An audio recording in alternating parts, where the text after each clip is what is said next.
If you're like me today and the stuff coming out of the news is just depressing you, everything that's coming out of Gaza, the news coming from the ICE Gestapo thugs that are rounding up innocent U.S. citizens and legal residents, sending them to concentration camps in El Salvador, stripping them of their due process, especially, for the legal residents in this country.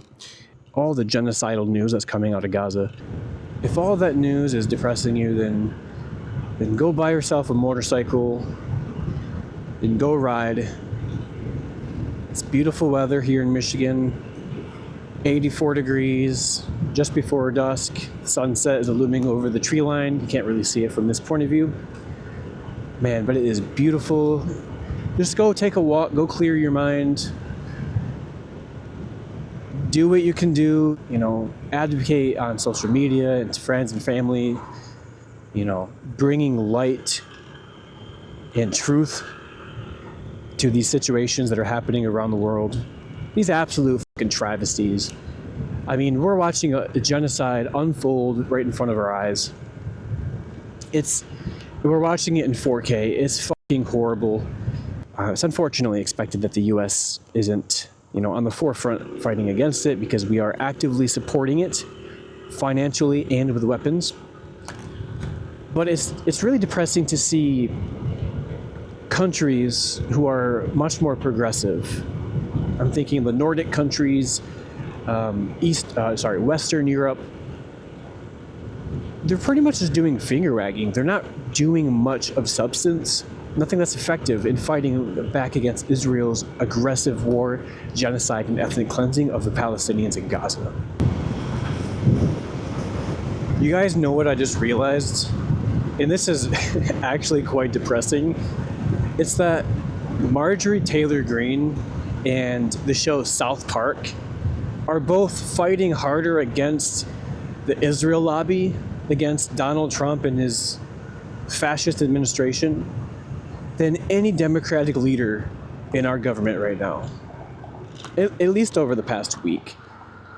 I mean, to be honest, Marjorie Taylor Greene is not fighting against the Trump administration. She's just fighting to keep Israel honest and to keep this administration's vision and policy, focus on Israel, to make it a more common sense vision. The other 99% of reviews are absolute trash, though. I've lived in the United States all my life. I'm a student of history. I don't claim to know everything. But man, I do know over the past 100 years, we have gotten into some fucked up shit. And we are not the good guys in many conflicts. The pain and devastation that we have caused to millions of civilians throughout the Middle East, fighting these fake wars based on false premises. I'm thinking Iraq in the 90s leading up to 2003, and countless other examples.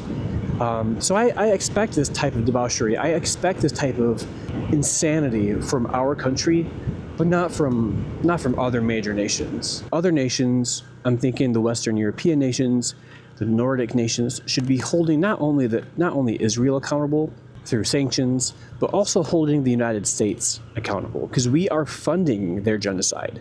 We are the main funder. We are the main propaganda spreaders of their illegal, aggressive war, genocide, and ethnic cleansing of the Palestinians in Gaza.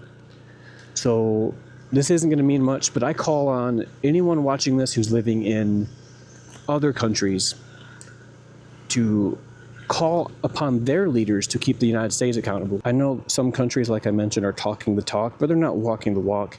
They're saying the right things, they're finger wagging and whatnot, but when it comes down to it, actions speak louder than words.